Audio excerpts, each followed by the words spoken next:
Konyol, kasihan itu kan. Makin naik darah lah si Chan Man-lok ini, makin marah lah Chan Man-lok ini. Dibawanya Ahmad ke apartemen Chan Man-lok.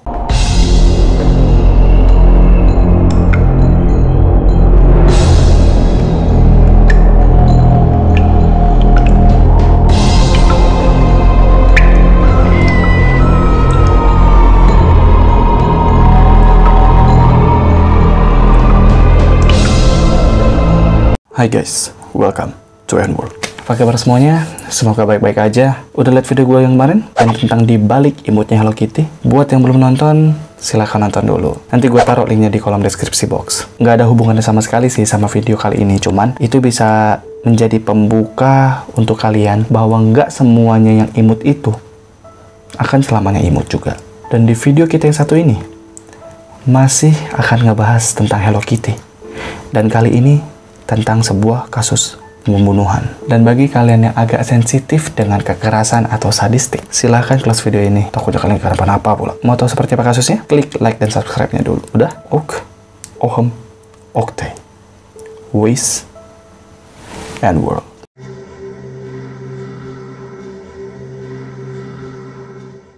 Hello Kitty Murder. Kira-kira itu adalah nama yang diberikan oleh warga Hong Kong kepada kasus pembunuhan ini. Karena di kasus pembunuhan ini, pelakunya dibilang kreatif untuk menyembunyikan jejak dari kejahatan yang ia lakukan. Di mana potongan tubuh dari korbannya dimasukkan ke dalam sebuah boneka putri duyung Hello Kitty yang besar. Kasus ini merupakan salah satu kasus terkejam yang pernah terjadi di Hong Kong. Karena sebelum tahun kejadian, belum pernah ada kasus yang kejam dan brutal seperti ini. Dan setelah adanya kasus ini, warga Hong Kong sendiri pun seketika menjadi panik dan gusar akan adanya kasus ini. Pada awalnya tidak ada yang mengetahui mengenai kasus ini karena metode pembunuhan dan cara pelaku untuk menyembunyikan jejak ini tergolong rapi, sampai-sampai tidak tercium oleh polisi sama sekali.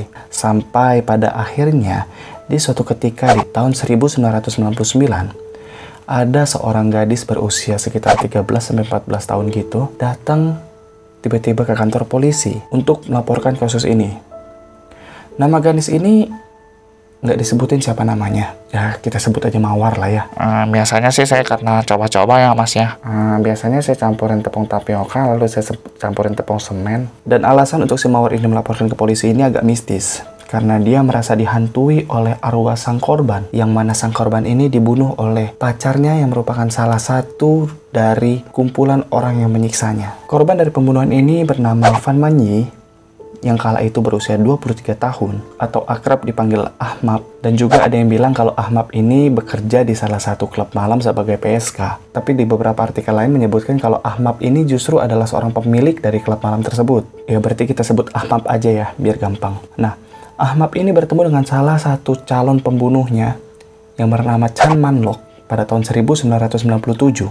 Kala itu Chan Man-lok ini berusia 34 tahun. Di sebuah villa. Chan Man-lok ini merupakan seseorang yang aktif bergelut di dunia bawah tanah, underground, bukan berarti dia semut ya, atau tikus yang suka gali-gali tanah tuh, bukan. Maksudnya dia aktif bergelut di dunia hitam, di mana peran Chan Man-lok ini adalah seorang pengedar narkoba, di mana peran Chan Man-lok ini adalah sebagai mafia lokal, pedagang narkoba, dan juga seorang lintah darat yang mana jaringannya luas banget. Ya jadi kayak Chan Man-lok ini linknya luas lah ya, dia pergaulannya banyak. Setelah pertemuan pertama mereka, Ahmad sama Chan Man-lok ini udah ketemu kan, mereka ngerasa klop nih. Karena mereka berdua sama-sama pengguna narkoba. Akhirnya mulai dari situ mereka sering lah bersama, ya kan, mereka melakukan hubungan seks, terus pakai narkoba bareng-bareng. Sampai sini tuh semuanya aman-aman aja. Cuman, semua berubah ketika di awal tahun 1999. Ahmad ini khilaf. Dia ngambil uang dari dompetnya Chan Man-lok. Ya nyuri gitu. Sejumlah 4.000 dolar Hong Kong secara diam-diam. Ya meskipun awalnya jelek mencuri, cuman Ahmad ini masih punya itikat baik. Nggak lama kemudian dibalikinnya sama Ahmad ini 4.000 dolar utuh plus 10.000 dolar. Jadi dilebihin sama dia, dibalikinnya juga. Dilebihinnya juga 2 kali lipat lebih kan berarti kan. 2,5 kali lipat ya berarti ya. Cuman emang dasar si Chan Man-lok ini lintah darat. Dia nggak puas, dimintanya lagi duit lagi, kata dia kurang ini. Kau udah ngambil duit kok diam-diam, nggak ngasih tahu. Sekarang kau balikin segini cuman, kurang, ini bunganya kurang. Dia bilang kayak gitu kan. Dia minta berapa ribu dolar Hongkong lagi. Cuman si Ahmad ini nggak sanggup. Kata dia, udahlah bang, duitku cuma segitu bang, nggak ada lagi lah duitku, kasihan sama aku. Nggak terima Chan Man-lok ini. Akhirnya Chan Man-lok ini nyuruh 2 anak buahnya yang bernama Leung Sing-cho dan satu lagi gangster lain itu untuk culik Ahmad di tempat tinggalnya pada bulan Maret 1999. Dan alasan untuk diculiknya Ahmad ini adalah Ahmad ini ingin dipekerjakan di bawah kendali Chan Man-lok dan keuntungannya tadi akan diambil oleh Chan Man-lok untuk membayar bunga yang dibilang Chan Man-lok kurang tadi. Namun proses penculikan Ahmad ini rupanya tergolong kasar karena sesampainya Ahmad di depan Chan Man-lok, Ahmad ini kondisinya udah babak belur, bonyok-bonyok mukanya, dan pada akhirnya babak belur dan bonyok-bonyok itu menurunkan harga si Ahmad tadi. Jadi para pelanggan jadi nggak tertarik ngeliat Ahmad ini. Malas aku ngeliatnya juga, bonyok-bonyok, kasihan itu kan.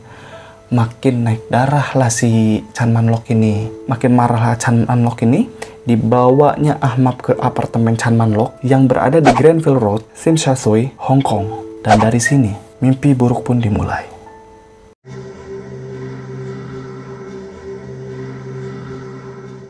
Sesampainya di apartemen Chan Man-lok tadi, kita singkat Chan aja ya, bukan karena imut, karena biar gampang aja. Chan, sampainya di apartemen Chan tadi, Ahmad ini dikurung dan disiksa oleh 3 orang. Yang mana 3 orang ini adalah pertama Chan Man-lok usia 34 tahun, Leung Sing-cho berusia 27 tahun, dan Leung Wei-lun usia 21 tahun. Yang ngelaporin tadi si Mawar tadi, ingat di awal, itu tuh pacarnya Leung Wei-lun. Nah, dia yang dihantui oleh si Ahmad ini katanya. Mereka menyiksa Ahmad dalam keadaan mabuk narkoba. Dan Ahmad ini juga dicokokin narkoba sama mereka. Dipaksanya pakai narkoba kan.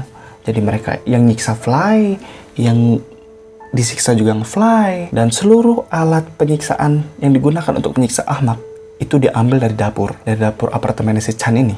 Jadi seolah-olah dapur Chan ini kayak gudang senjata untuk nyiksa si Ahmad ini. Dan sadisnya, mereka memperlakukan Ahmad sebagaimana layaknya mereka memperlakukan sebuah mainan. Karena mereka akan mulai menyiksa Ahmad ketika mereka mulai merasa bosan dan membutuhkan sebuah hiburan baru. Kurang ajar mereka ya. Orang itu orang diperlakukan kayak mainan. Dan mulai dari sini, buat kalian yang agak sensitif imajinasinya dan agak kurang suka dengan hal-hal yang berbau kekerasan, boleh di close videonya.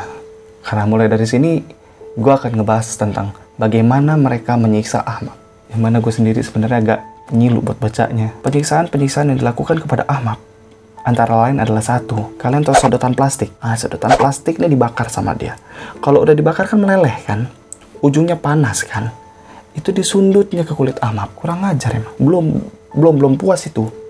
Udah ditempel, udah disundutnya ke kulit Ahmad, dibakarnya plastik, ditetesinnya ke kaki Ahmad tuh sampai kulit kakinya tuh kekelupas.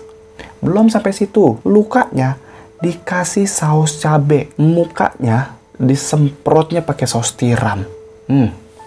Anak orang dibumbuinya mau dimasak. Nggak mau dimasak. Cuman kayak dibumbui aja kesannya. Ya, udah luka dikasih saus cabe kan perih. Mukanya lagi disemprot pakai saus tiram. Ada-ada aja. Masih belum puas mereka. Belum puas dihantamnya badan si Ahmad ini pakai besi besar tuh, kayak batang besi itu. Kalau nggak batang besi, batang plastik dipakainya. Terus kaki Ahmad ini dibakar sama dia. Terus disetrumnya lagi pakai kabel. Tegangan tinggi pula. Apa nggak melejit itu Ahmad?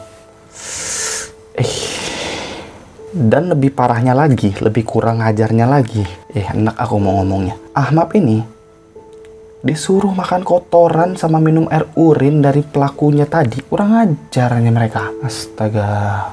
Maaf, apa sekali nasib kau. Maaf, aku mau ceritanya pun nggak tega. Ini mirip-mirip kayak Junko Furuta itu yang di Jepang itu. Kalian tahu kan itu? Yang kurang ajarnya lagi nih.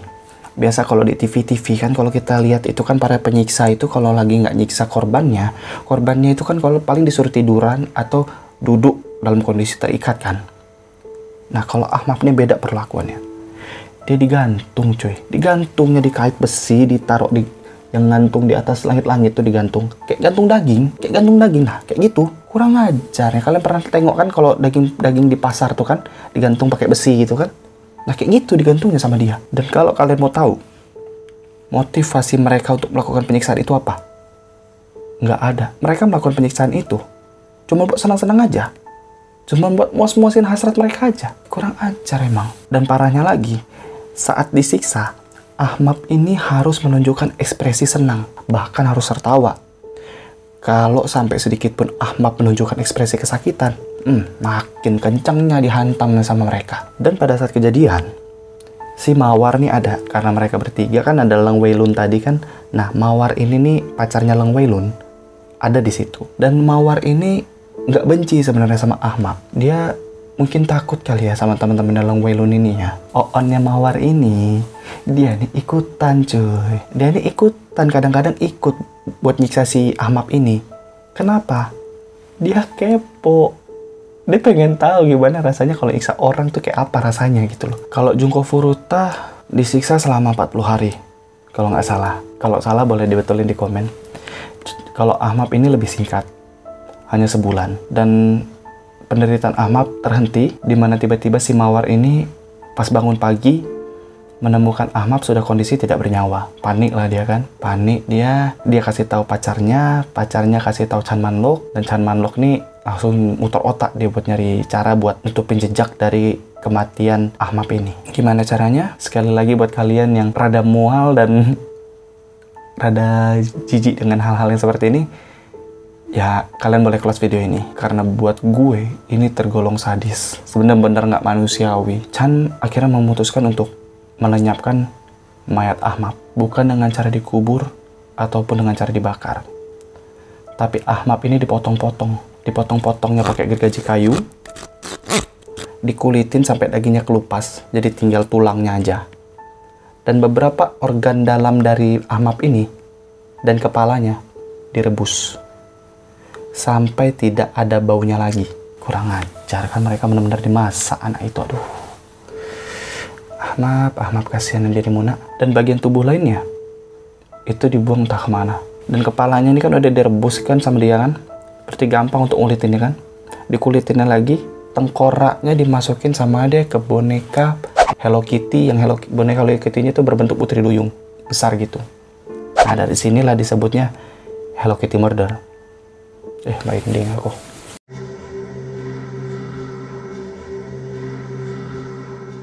Setelah Mawar nih lapor ke kepolisian, awalnya polisi ini nggak percaya.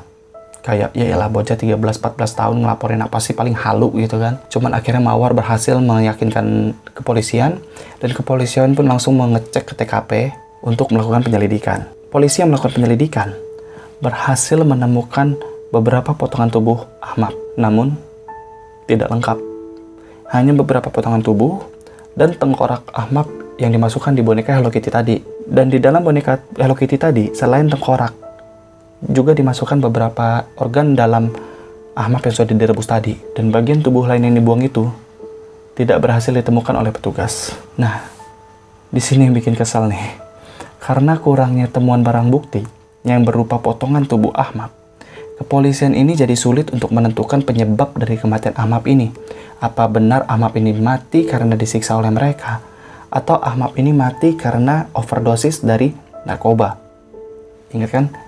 Di awal tadi dikasih tahu kalau yang disiksa pakai narkoba dan yang disiksa pun pakai narkoba. Ya meskipun dia mati karena overdosis narkoba, kan yang nyekokin mereka bertiga ya. Dan pada akhirnya Hakim Peter Nguyen memutuskan bahwa para pelaku tadi dihukum karena pasal pembunuhan tidak berencana dan masih bisa diajukan pembebasan bersyarat di 20 tahun awal masa pengurungan mereka. Benar-benar nggak adil.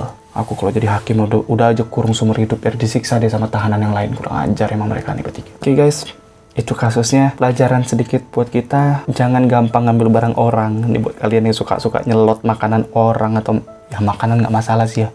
Tapi kalau lagi lapar juga, yang ngeselin juga sih diambil makanannya. Ya selain makanan ya mungkin barang yang mentang-mentang temen, gue ambil dulu, gue pakai dulu. Ya janganlah, takutnya dia butuh kan. Kau dengan enaknya aja ngambil, sedangkan dia butuh. Udahlah, jangan ngambil aja, ngomong. Lebih baik ngomong ya. Dan cukup merinding juga aku setiap ngebahas video pembunuhan gini, aku ada merinding juga ya, karena aku aja kalau bikin video tuh pasti malam. Ini aja jam berapa ini? Jam 2.49. Nah, hampir jam 3 pagi. Terima kasih buat yang udah mau nonton video gue. Jangan lupa klik tombol like, subscribe, dan loncengnya biar setiap kali gua upload video, kalian langsung tahu. Dan jangan lupa share ke teman-teman kalian. Ajak teman-teman kalian pusing-pusingan bareng di channel ini. Dan untuk kalian yang ada kritik, saran, atau ada request, itu boleh komen di video gue atau DM gue di Instagram di @ferdin_agusta. Dan jangan lupa nonton segmen video gue lain di On OK, yang mana gue upload video On OK itu sebulan sekali. Ya, tentang makan-makan gitulah. Biar kita nggak pusing-pusingan terus dengan masalah-masalah misteri dan pembunuhan terus. So, see you next video. Ciao.